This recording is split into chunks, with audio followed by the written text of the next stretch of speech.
Yo, sizlar tuzumizlar charchamasdan. Xo'p, bugun qanaqa qilish ko'rib chiqamiz.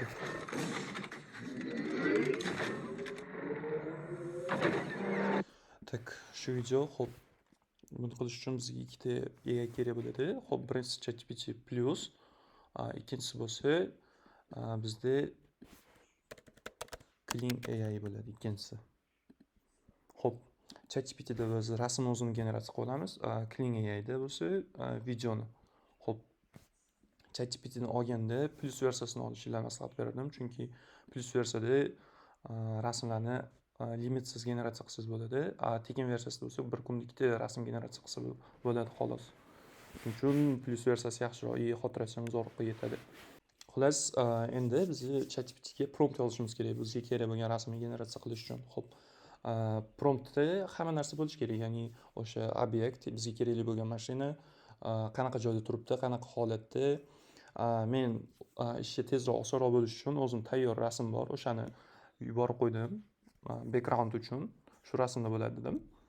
Endi labuni o'zbek mashina bo'lgani uchun uncha bilmaydi ChatGPT, shuning uchun labuni bu yerdan rasmini copyright qilishimiz kerak. Copyright qilib o'ziga tashlab yuborsak yaxshiroq bo'ladi.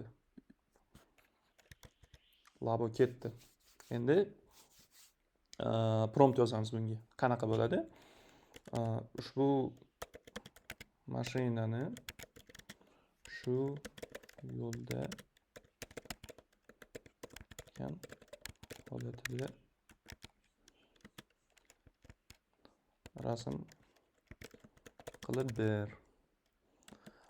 Xo'p, men Instagram uchun qilayotganim uchun rasm razmeri 9 ga 16 bo'ladi.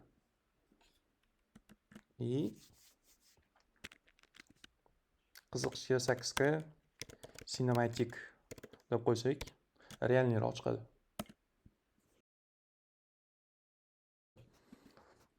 Birinchisini saqlanib qolamiz. Xo'p, saqlanib bo'ldi. Endi bu rasmni Kling AIda generatsiya qilamiz.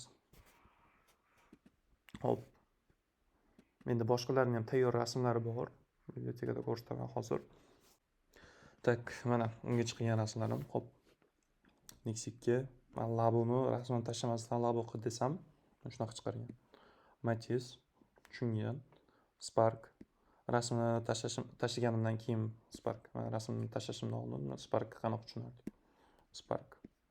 Next'ga muammo yo'q. Nexa 1 deganimda, keyin mana Nexa 1 yaxshi chiqargan. Hop, videosini generatsiya qilish uchun Kling AIdan foydalanamiz. Tak. Bu uchun Kling AI mana xuddi shu veb-saytga, xuddi shu qaytadan yozib ko'rsataman. Kling AI. Mana birinchi mashinasiga kirasizlar. Hop. Kirgandan keyin mana shu page ochilishi kerak. Yo bo'lmasa yangi page ochiladi, hatto create degan yozib turadi. O'shdan kirasizlar. Hop, registratsiyaga o'tamiz.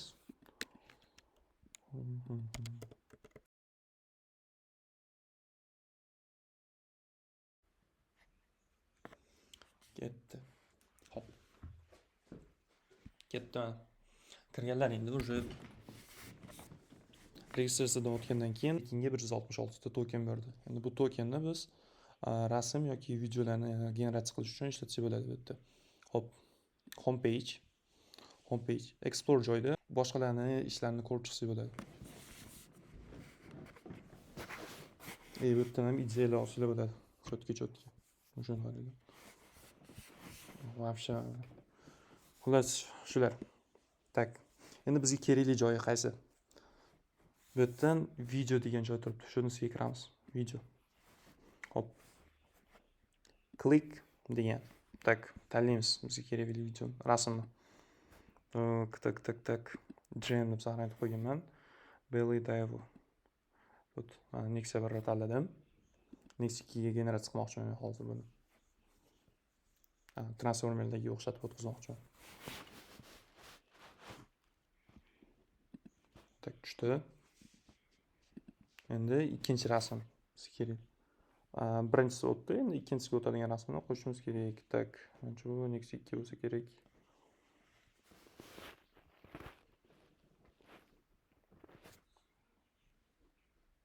Oy.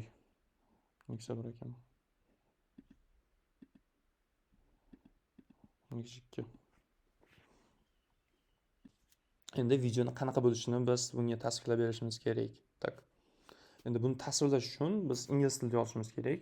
Shuning uchun ChatGPTdan o'zimiz xohlagan promptni yozib turib tarjima qilib olamiz. Tak. Aytaylik, men xohlayman Nexia 1 kerak rasmlarni shunga tashib olamiz. Yaxshiroq, aniqroq javob berish uchun. Tak. Jam tak. X1 va X2.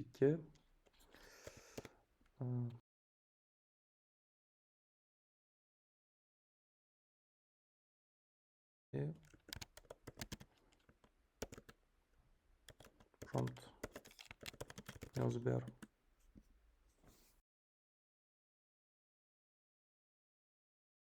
Hop, biz inglizcha yozib berdi.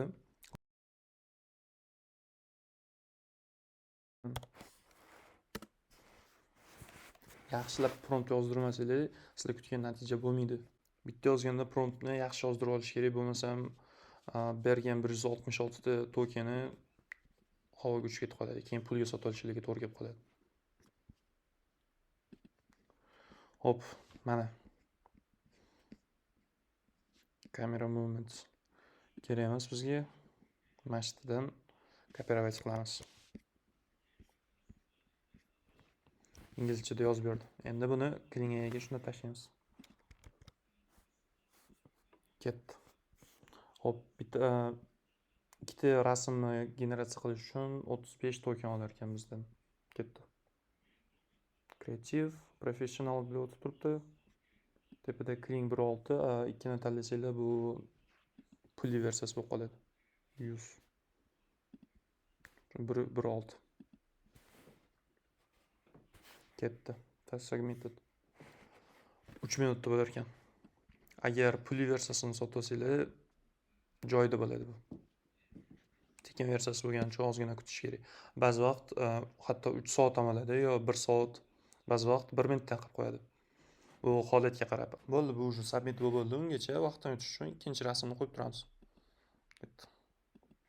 Ikkinchisi bizda Nexia 2dan endi biz Spark code olib o'tishimiz kerak. Nexia 2 tush. Nexia 2 tushdi. Nexia 2 Spark'ga aylansin endi. Endi buni yana ChatGPT'da promptni yozib beramiz.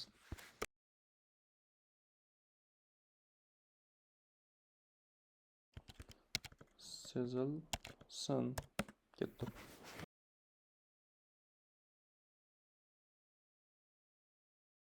Kamera movement kerak emas.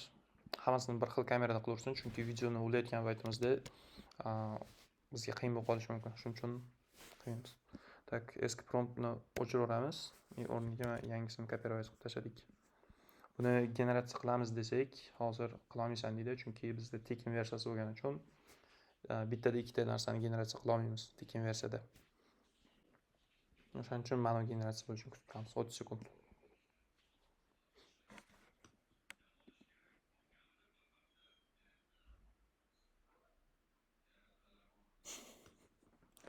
O'zgarish chiqaringlar, avshiku. Mayli. Nexia 2 bilan Spark qilib ko'ramiz. Endi bu sun'iy intellekt doim siz xohlaganda o'xshata olmasligi mumkin. Detallarni yaxshilab bersangiz, ChatGPTni yaxshilab bitta o'qitib olsangiz, yaxshi prompt bersa bo'ladi. Hop, keyingi video ham tayyor bo'ldi. Вообще, mana. Keyin buni sekin bundoq yuklab olib turib ishlatsanglar bo'ladi. Bunda ham misol uchun.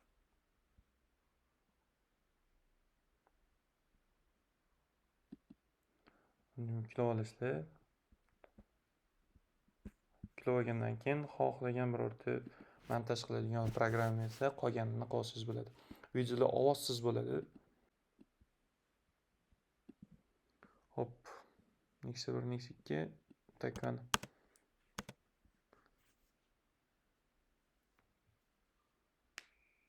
Next 2. Next 2 Spark. Xuddi shu protsessni qolganida davom ettirib ketaverasiz.